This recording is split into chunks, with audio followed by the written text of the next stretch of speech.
Hey guys, it is Ryan. I'm not sure if you know this about me, but I'm a bit of a fun fanatic when I can. I like to work, but I like fun too. It's a thing. And now the truth is out there. I can tell you about my favorite place to have fun. Chumba Casino. They have hundreds of social casino style games to choose from with new games released each week. You can play for free anytime, anywhere. And each day brings a new chance to collect daily bonuses. So join me in the fun. Sign up now at ChumbaCasino.com. No purchase necessary. VGW Group. Void where prohibited by law. See terms and conditions. 18+.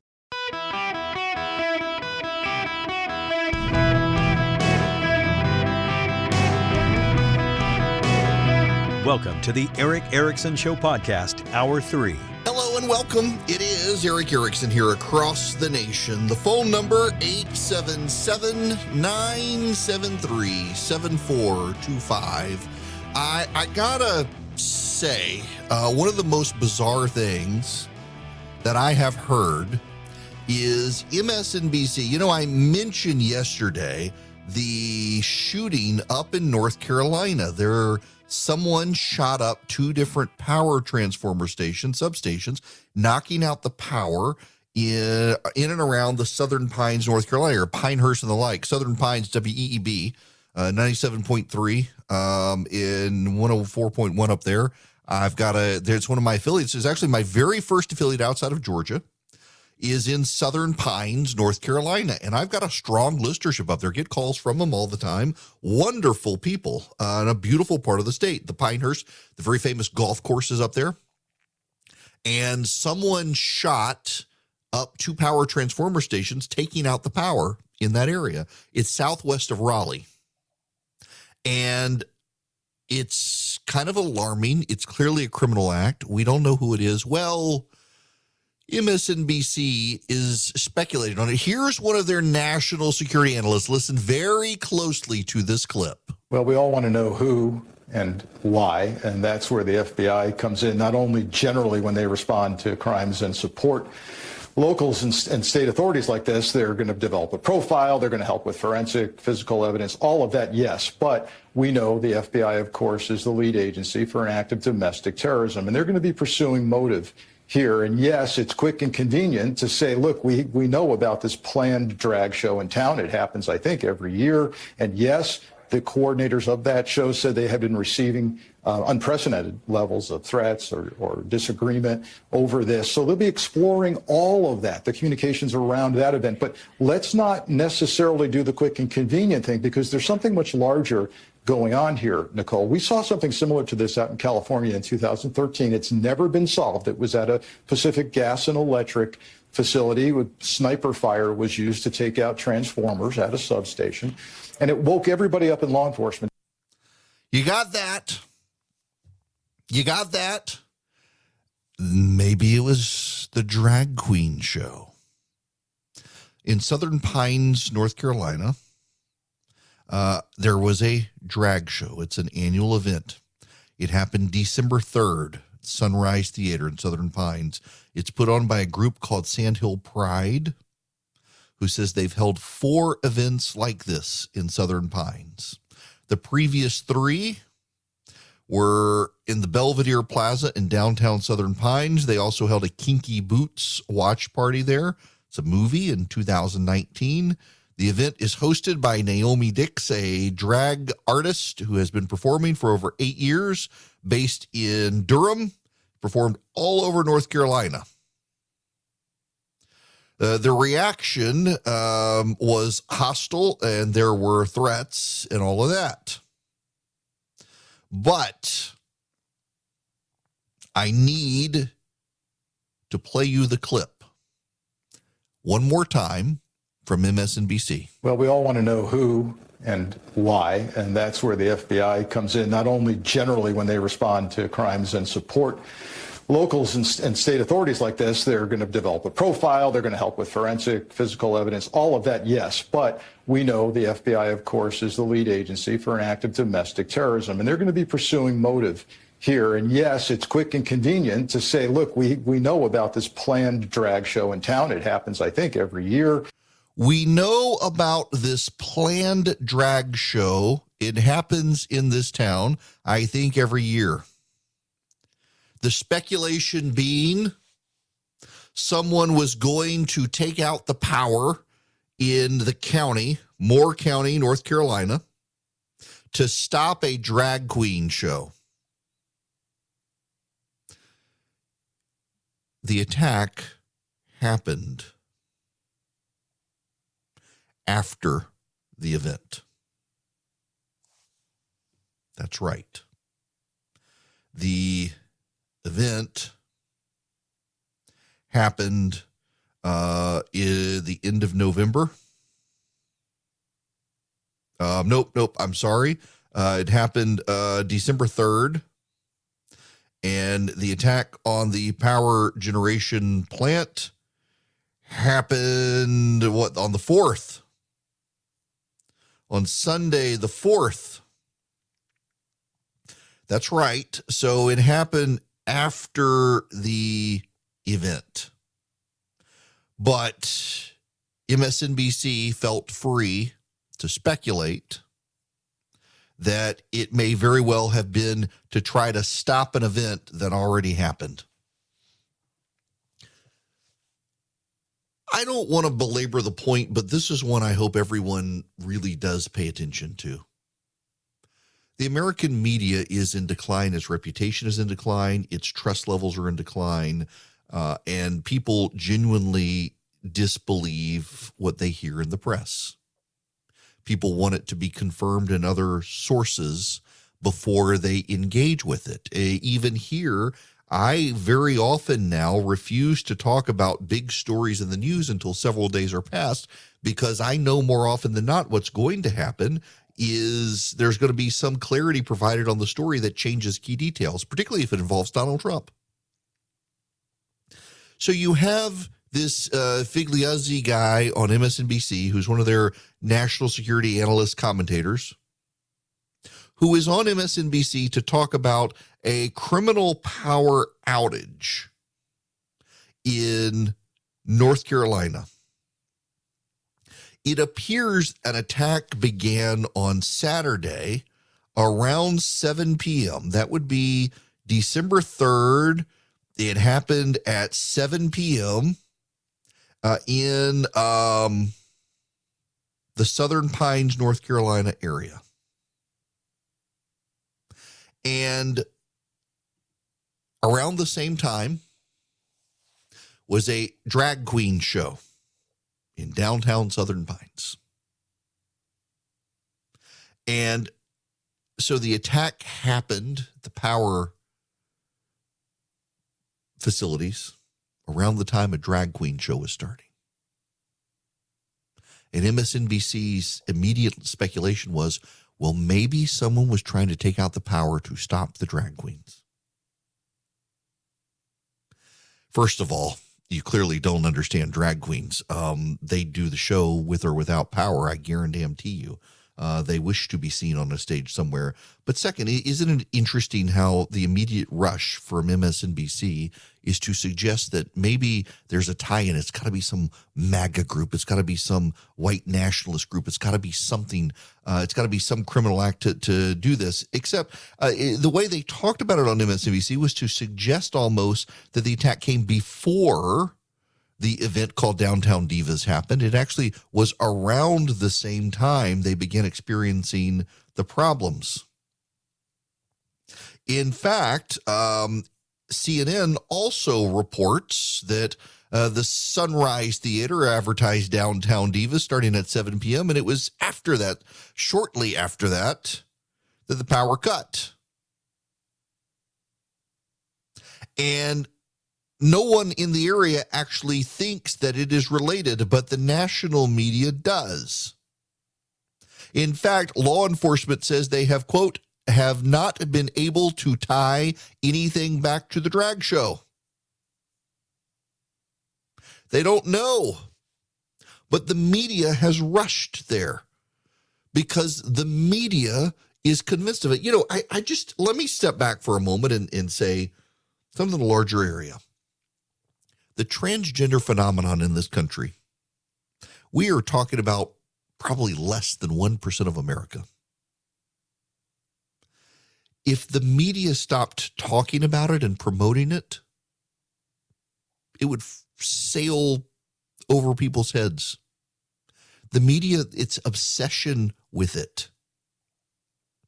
Like, for example, Sohaib Amari attacked David French. And I don't expect any of you to really pay attention to the details, but several years ago, a writer essentially did a Twitter thread and a piece that was against Frenchism, against David French. I know David's a friend.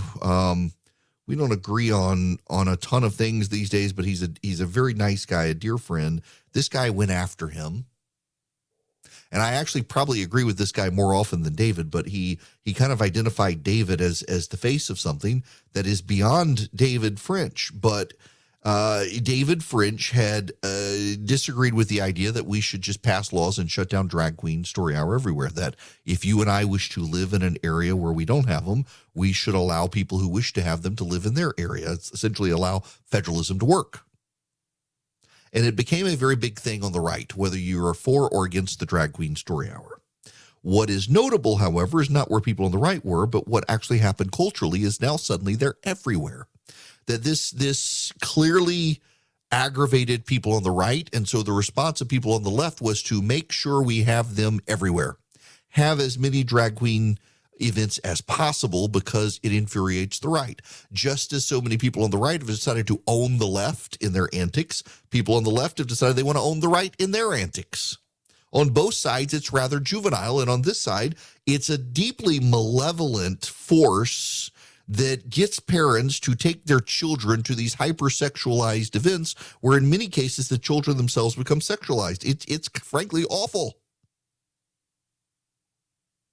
And you may not feel it's awful. You may feel it's just a cultural critique. It's no big deal. But I actually think it is a big deal, and that so many people are such bad parents these days, they don't realize it. What I find even more interesting, though, is that the media now makes every potential issue about these things. Oh, there was a shooting at a power facility near a town that was going to have a drag event, and they were roughly the same time. They must be related. Encyclopedia Brown says so. Maybe not. Maybe not. Law enforcement says there's no evidence.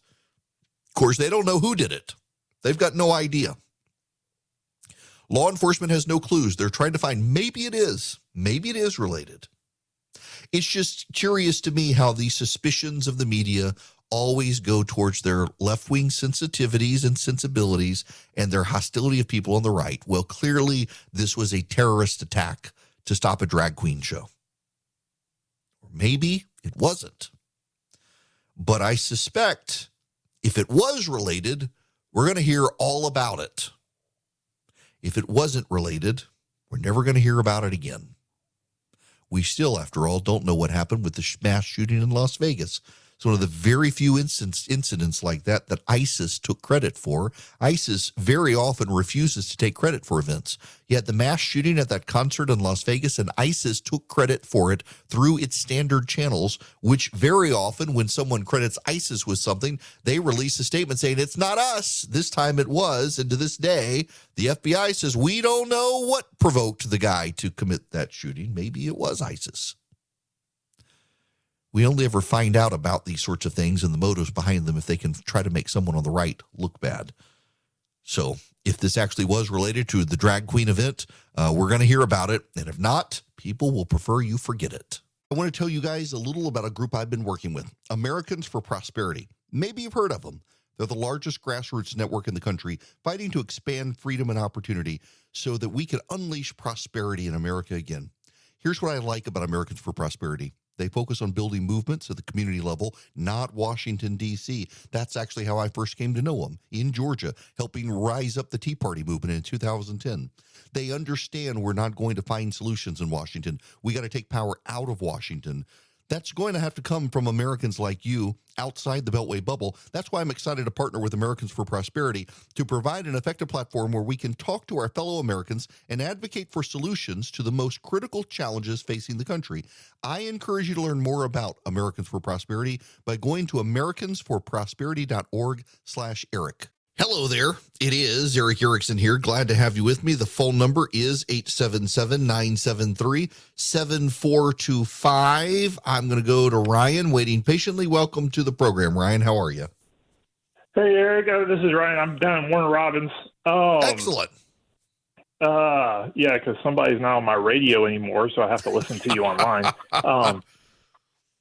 Anyway, wanted to harp on a little bit the stuff you've been talking about the last 30 minutes. Is like, this is why people don't trust the media when they're really right about something, like the whole, there was no election fraud, but they won't listen because they're doing all this other, media's doing all this other sort of stuff, and people are running to the crazy right-wing people who are then grifting them.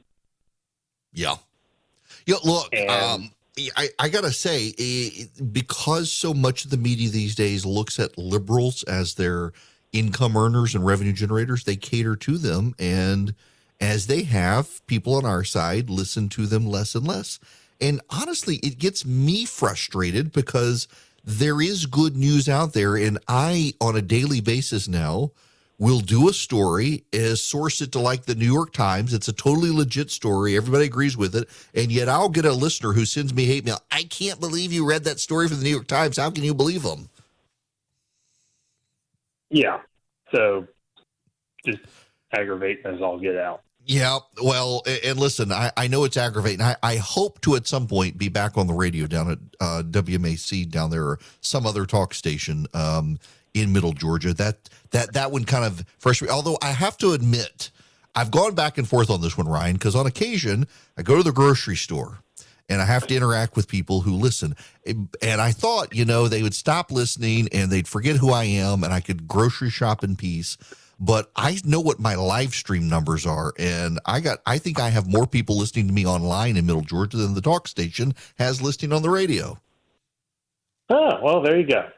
Yeah, there is some benefit to that. Look, I appreciate it very much. I'm glad the weather is clearing out for both of us. I may have to go hit some golf balls this afternoon now that, although it's going to be walking only on the course after all the rain. But hey, did you go vote? Yes, I did. First thing this morning. Good for you. Well, look, I appreciate the phone call, Ryan. Thanks very much. You can still get out and vote until 7 p.m. tonight, folks. So I got an email from someone saying, if they count every vote, why is there such a big push for early voting?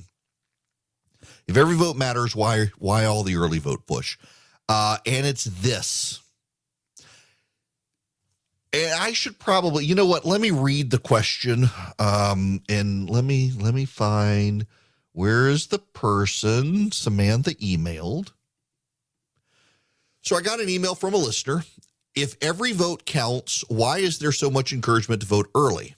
I, by the way, vote early every time. But recently, media outlets have been talking so much that early voting is lifting Democrats. How could that make a difference if every vote counts? Very simply. Because if you have to stand in line on election day and it's pouring down rain, you may not show up. You may forget to go vote. More importantly, you could have a negative attack ad that comes in the middle of early voting that is designed to get you to not vote on election day.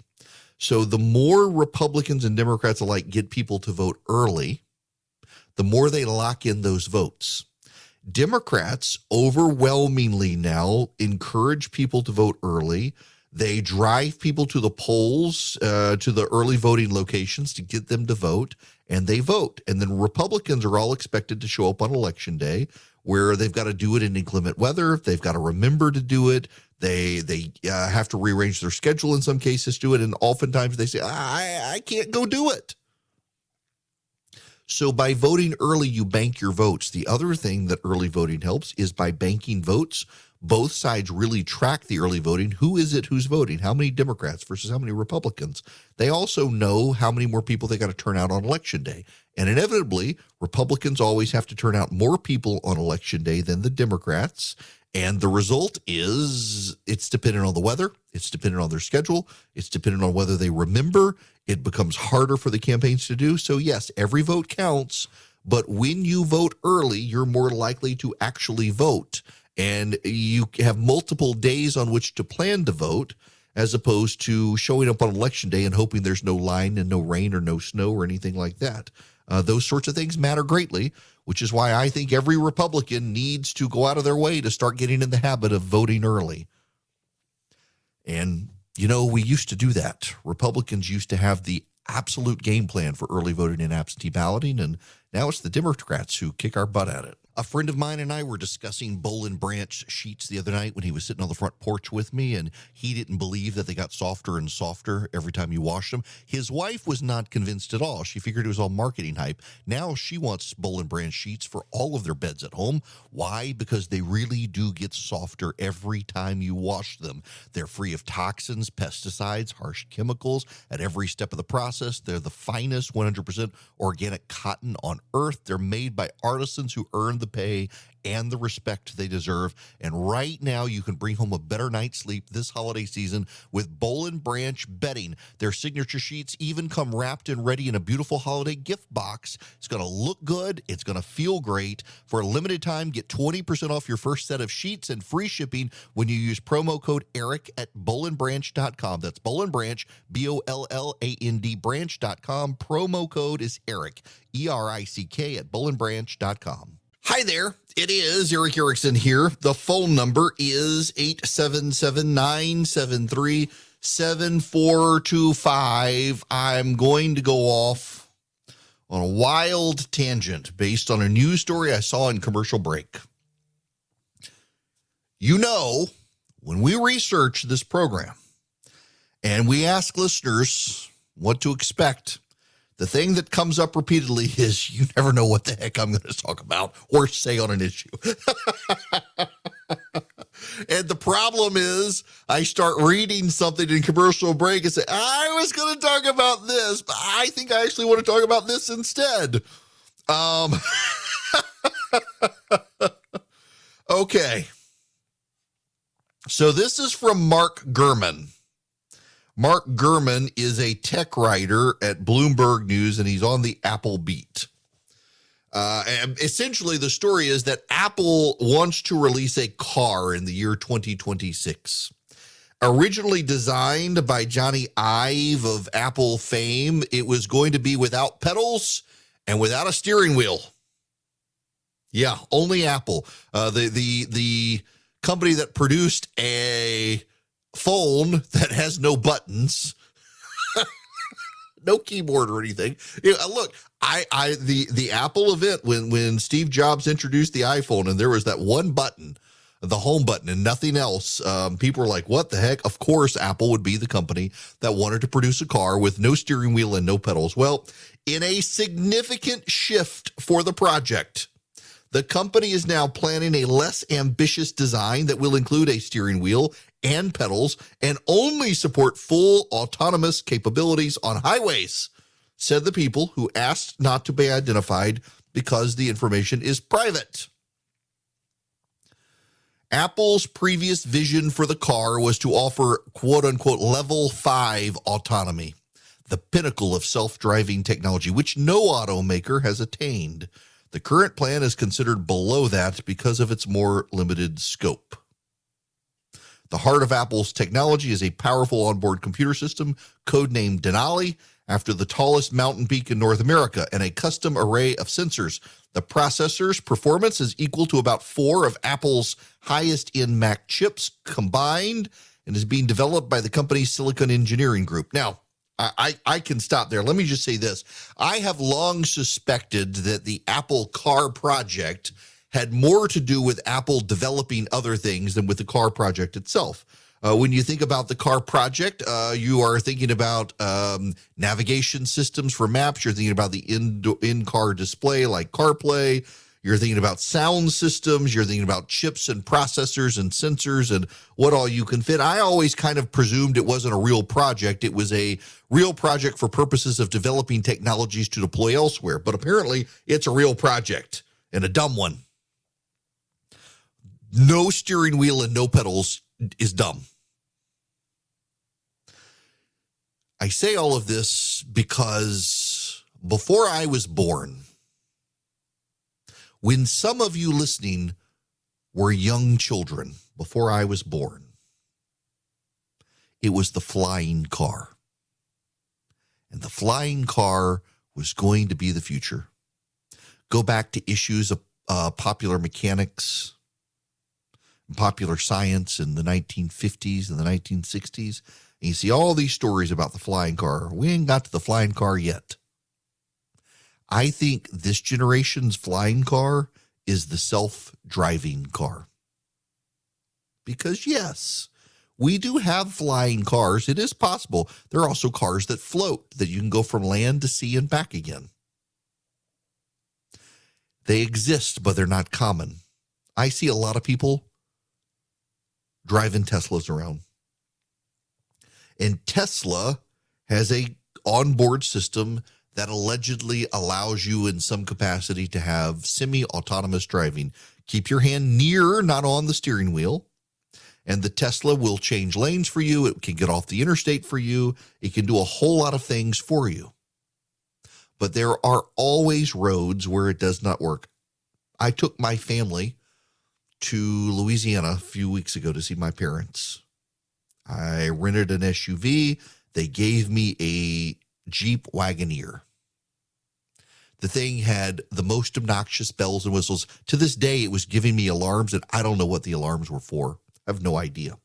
But it was giving me, spitting off all sorts of alarms. One I figured out was if there were traffic cameras at stoplights, it would beep. And I only figured that out because it only beeped every time my Apple CarPlay system was warning me that there was a traffic light camera. The car would beep. And if I didn't have the traffic CarPlay in, I still got the alarm from the car, but the car made no effort to tell me what the alarm was for. Just beep, beep, beep, beep, beep.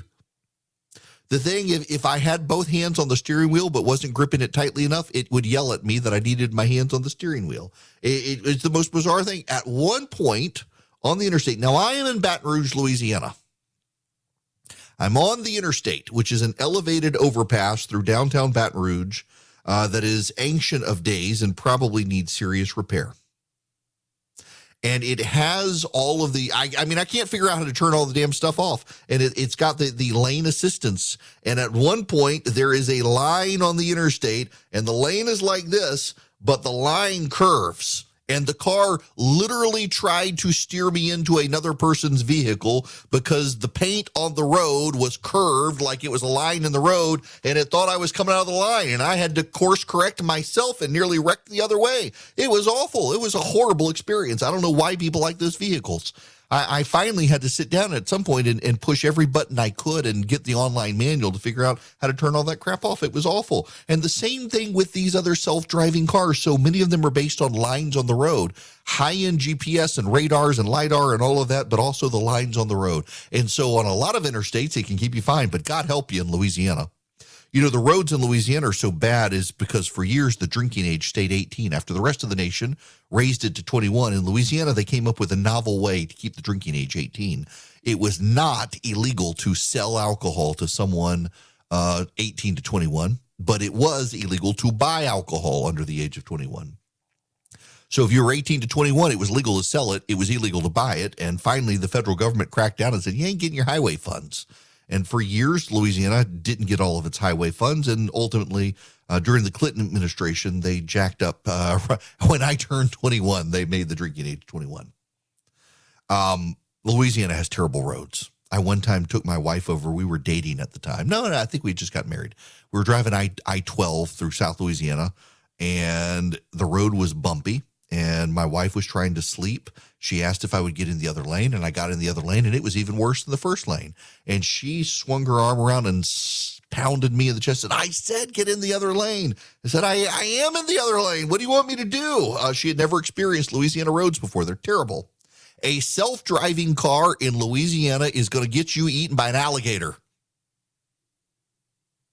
The whole idea of the self-driving car in urban areas, undoubtedly, they're going to be great. I've got a friend of mine who's got the souped-up Tesla, and he loves it. But this idea that there's a county near me, half the roads in the county are dirt roads. You're not going to get a self-driving car to figure out the dirt roads. It is amazing technology. I am not dismissive of it any more than I am dismissive of the battery-powered car. But this idea from urban people, not just liberals, but a lot of conservatives as well, but people who live in urban areas, that everybody's going to drive a self-driving car. Those cars are going to pick us up and take us to work and get us safely home, and they're going to be battery powered. It doesn't work out there in the heartland. It doesn't work in so many parts of the country. And so many major companies and so many people are designing our life, not just them. They want government grants and subsidies to put us all into a lifestyle that is not compatible with the way we live our lives. This is one problem with the federal government becoming as big as it is. Because everyone pours their hopes and dreams and ambitions into this one-size-fits-all, we can get Washington to take care of an idea. Washington can't take care of you. Hell, locally, depending on where you live, the police may not show up in time to save you when the bad guy breaks into your house. Washington, sure, of course, is not going to do that. You got to be able to live your life. I don't fault Apple for developing these technologies. Back to this Mark Gurman piece. Having an onboard computer to handle autonomous tasks is similar to an approach used by other car makers, including Tesla. Apple plans to differ from Tesla by using a combination of LiDAR and radar sensors along with cameras.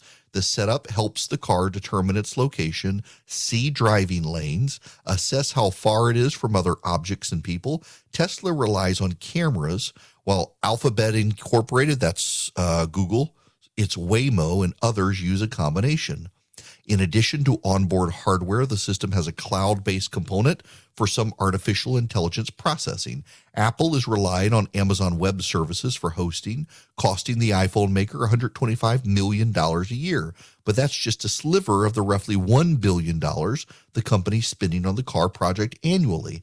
Apple is exploring the idea of a remote command center to assist drivers and control cars from afar during emergencies. The company's discussing its own insurance program for customers. It wants to sell the car for $120,000 and maybe now less than $100,000. I'm an Apple fan. Everything in my office tech-wise that I'm looking at right now is from Apple, except my Rode Caster.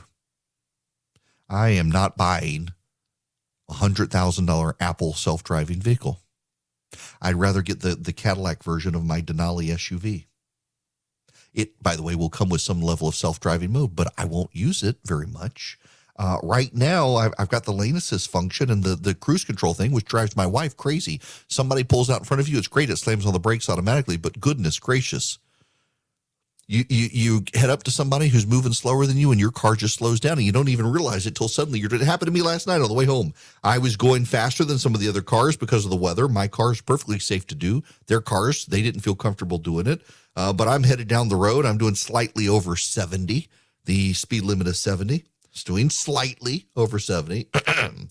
And had cars going 60 miles an hour on the interstate, and my car would just slowly slow down as it approached them.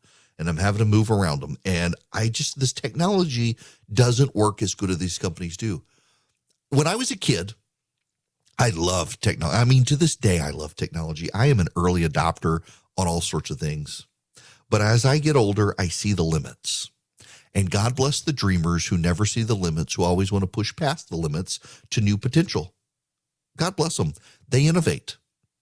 But the idea we are all going to turn our lives upside down, we're going to trust vehicles with our lives, and we're going to drive battery-powered cars when we can't even keep the power grid on. Can you imagine the people up in Southern Pines, North Carolina? The power grid goes out. It's going to be out for days, and they're all in battery-powered cars. How are they going to get to work? Many of them commute to Raleigh, North Carolina. How are they going to get there when they can't charge their Teslas because there is no power? And yet that's the world so many of these people in their cloistered urban existence on the left and the right want all of us to live. Maybe we should be allowed to choose our own lives for us. They tell us we have a right to an abortion. They tell us in some places now they're complaining we have a right to euthanasia in Canada now. We have rights to this and rights to that.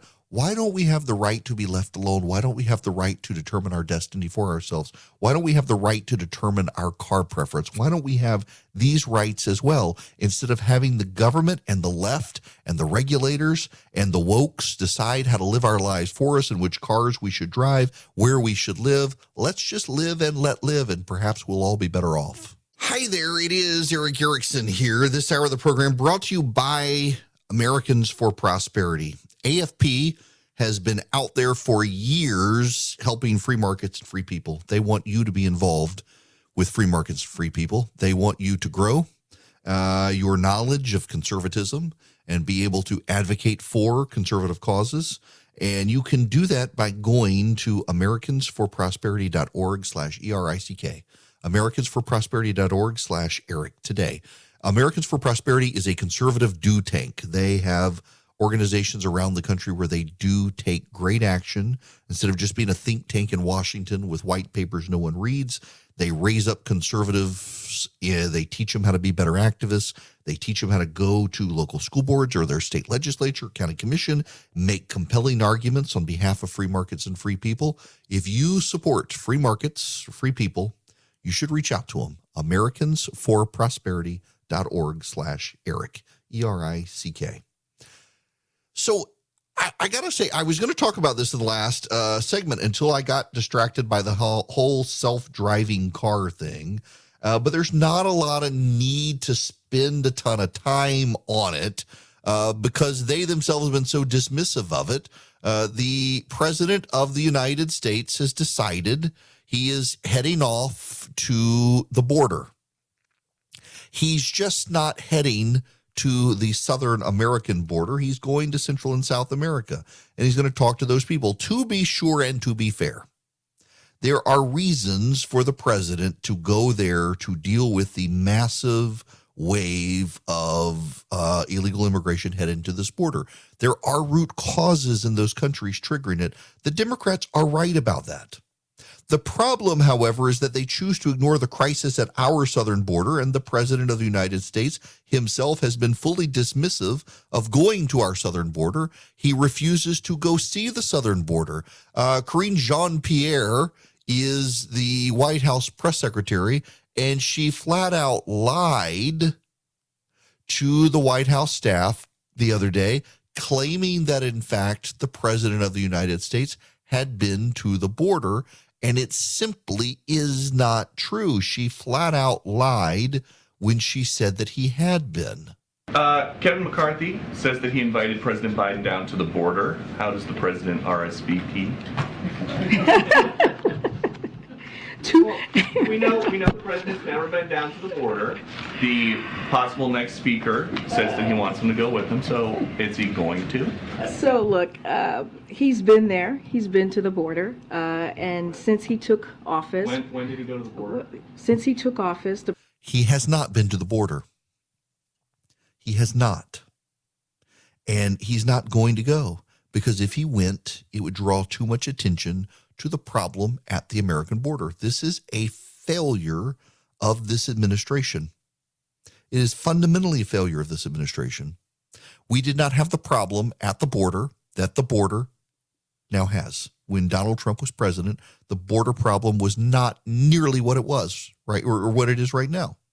And if he were to go down there, the media would be forced to cover the problem, which is why he's not going. The problem is that he's not only not going, he's not offering solutions to fix the problem at the border. He's not intending to do it. And I personally believe that there's a lot more the president could be doing. Here he is, Peter Doocy, shouted at the president as he was leaving to head out of town. State and not visit the border. Because there's a more important thing going on. They're going to invest billions of dollars in a new enterprise. There are more important things going on. They're going to invest billions of dollars in a new enterprise. No, they're not. He's not taking it seriously. And you know, this comes up time and time again as a concern with voters. It is really remarkable to me that Republicans didn't do well in November. That has a lot to do with the style and quality of the candidates. We'll find out tonight about candidate quality in Georgia. But just because the Democrats did better than anyone expected them to, including themselves, doesn't mean people agree with them on these issues. The border remains a big issue. It's going to be a big issue. All right, tomorrow we'll have the results in Georgia. If you're in Georgia, remember, you can go vote until 7 p.m. If you are in line at 7 p.m., you still get to vote. Even if it's 7 p.m., stay in line. I'll talk to you guys tomorrow. Lucky Land Casino, asking people, what's the weirdest place you've gotten lucky? Lucky? In line at the deli, I guess? Aha, in my dentist's office. More than once, actually. Do I have to say? Yes, you do. In the car before my kids' PTA meeting. Really? Yes. Excuse me, what's the weirdest place you've gotten lucky? I never win and tell. Well, there you have it. You can get lucky anywhere, playing at LuckyLandSlots.com. Play for free right now. Are you feeling lucky? No purchase necessary. Void where prohibited by law. 18+. Terms and conditions apply. See website for details.